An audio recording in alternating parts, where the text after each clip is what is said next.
The NBA Summer League just finished up, and with the event concluding, it's now time to review what went down from start to finish. The event isn't meant to be taken super seriously in the long run, with plenty of great basketball players having struggled in Summer League when they were young, and vice versa, where plenty of players that played well in the Summer League failed to translate to the NBA game, but at the very least, we can look at certain notable outcomes and keep them in mind going into the new season to monitor. That's exactly what we'll be doing in today's video, as we will be going through the biggest winners and losers from the 2025 NBA Summer League this year based on the expectations they entered the event with and how they fared comparatively. Before we start though, it turns out a good amount of you watching right now aren't even subscribed to the channel, so if you enjoy the content, consider hitting the subscribe button, as not only does it help out a ton, but I would also very much appreciate it. Now with that being said, let's begin. Starting with the first big winner of the Summer League this year, we have Trey Johnson of the Washington Wizards.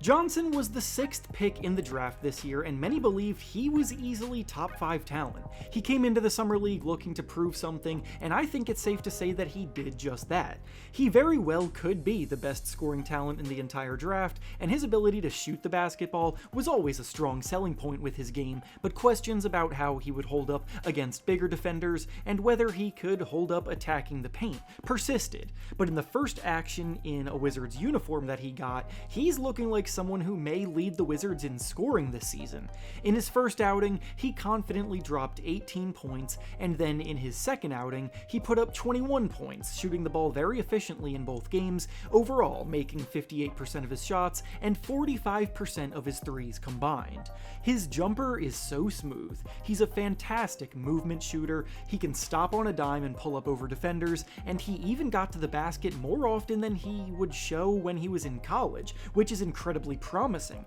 for someone drafted specifically to be a bucket getter. Now, as for the first unfortunate loser from the Summer League this year, we have the New Orleans Pelicans. The Pelicans made 2 selections in the lottery of this year's draft, taking Jeremiah Fears and Derik Queen, and both players left the Summer League with unfortunate setbacks in different ways. Fears definitely showed off a lot of promising flashes as a creative playmaker on the ball who isn't afraid to take risks and make plays others wouldn't even think of trying to make, but that erratic playstyle led to similar inefficiencies that we saw from him in college, and it further emphasizes how far away he is from being a consistently positive contributor at the NBA level. He ranked 2nd in all of Summer League in turnovers per game, turning it over an average of 5 times, and he also shot just 40% from the field and 18% from 3 in Vegas, so they're going to have to take the good with the bad with him early and be patient through all of his inconsistency. As for Derik Queen, he was actually the player who led the entire Summer League in turnovers per game, losing the ball nearly 6 times per outing, so the Pelicans had the 2 worst turnover-prone players in the league, and a lot of the worries about Queen from pre-draft were also on display. His lack of foot speed and negative athleticism made it difficult for him to get to his spots as often. He was picked on defense, and unfortunately, when he started to find his groove as a scorer, he suffered a wrist injury that is now going to hold him out of basketball activities for the next 3 months, which leads right up to training camp.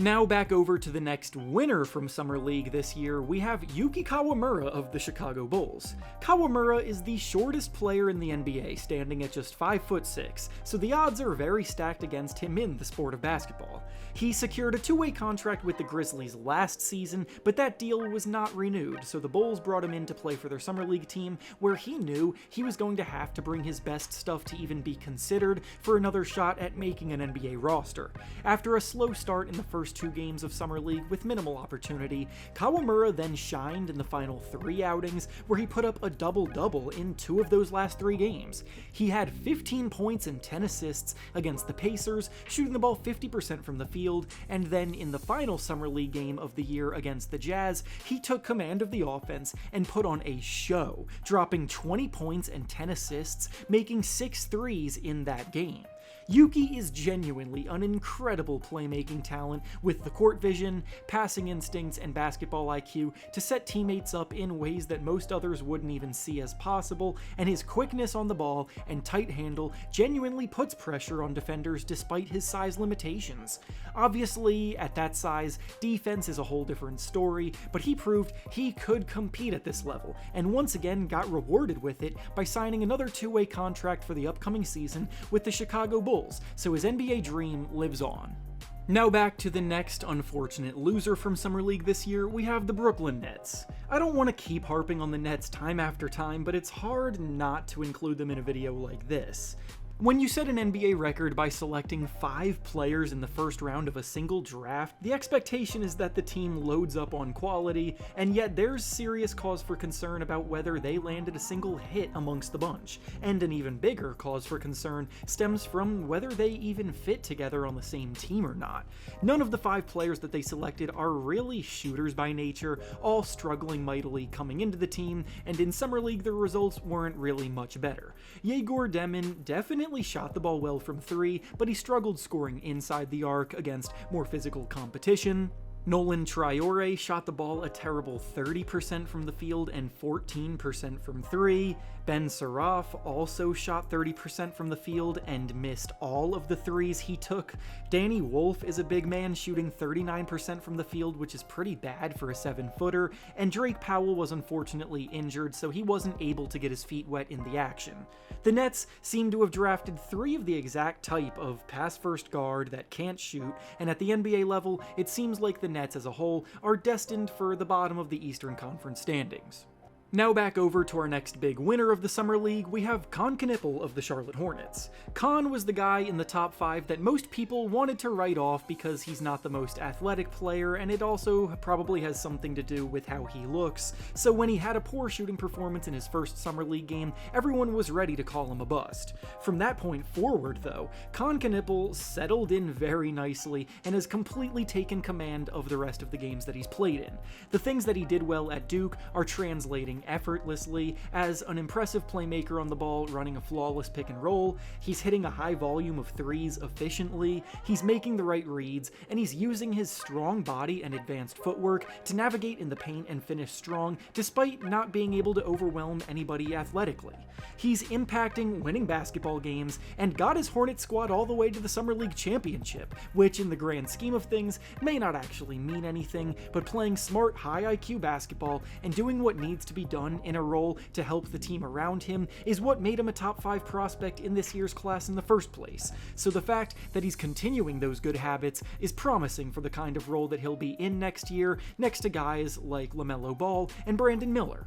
Now back to the next unfortunate loser from the Summer League this year, we have Dalton Knecht of the Los Angeles Lakers. Second-year NBA players that were drafted in the first round have the goal of not being needed to show face in the Summer League, but if they do have to play, then the hope is that they come out and dominate in a way where they look too good for the competition, especially when you're a player who was drafted specifically because of your talent as a scorer, like Dalton Knecht was when he came out of Tennessee. The confident scoring savant Knecht used to be is not the Dalton Knecht that we've seen on display this summer though. This event has gone just about as poorly as it possibly could have through 3 games in the Summer League, and Knecht is averaging just 10 points per game, shooting an abysmal 28% from the field and 24% from 3. Ever since the Lakers nearly traded him for Mark Williams last season, his confidence seems completely shook, and nothing he does on the court is decisive or fluid anymore. He's getting outdone by Bronny James in almost every way this summer, and with minutes up for grabs in the Lakers' rotation this upcoming season, it's no longer looking like a lock that Knecht will even see the court on a regular basis.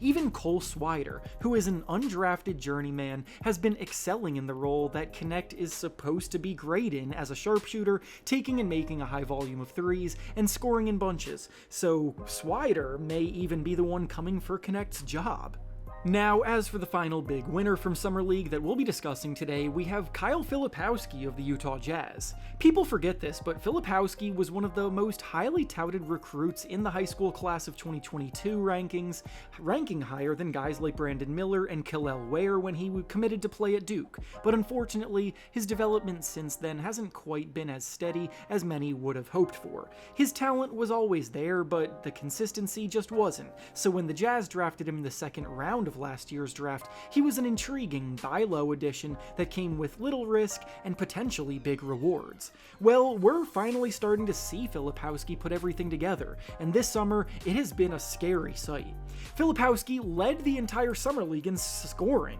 averaging 29 points per game, shooting the ball incredibly efficiently inside and out, making 56% of his shots and 39% of his threes. And that's exactly what many believed he was capable of being as a player. At 6'10", he's incredibly skilled as a shooter, he has a natural feel for scoring the ball around the basket, and he has much more athletic traits than you may believe, so he actually holds his own on both ends of the floor. He had an A+ showing in Summer League, and now with minutes up for grabs on a rebuilding Utah Jazz team, he may carry this momentum into next year and see an increase in his role.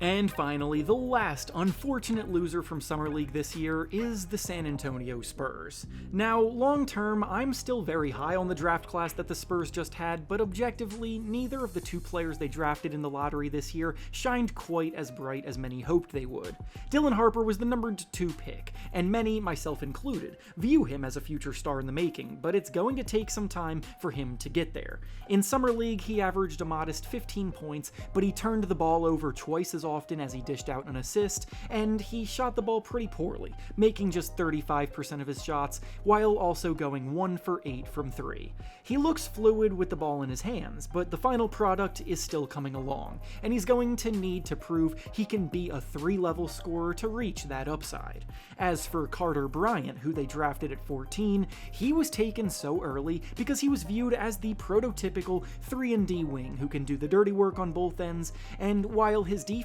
absolutely was tremendous in Summer League, he was missing the 3 part of 3-and-D. Bryant's shot looks pretty far away from being serviceable, as he scored just 7 points per game, hitting just 27% of his threes in Summer League, and if that 3-ball doesn't come along at a league average level, then using a lottery pick on him will become even harder to defend in hindsight. And with that being said, that's all I have for you today. Make sure to like the video, subscribe to the channel, and comment down below what stood out the most to you in Summer League. Thanks for watching, and I'll see you all next time.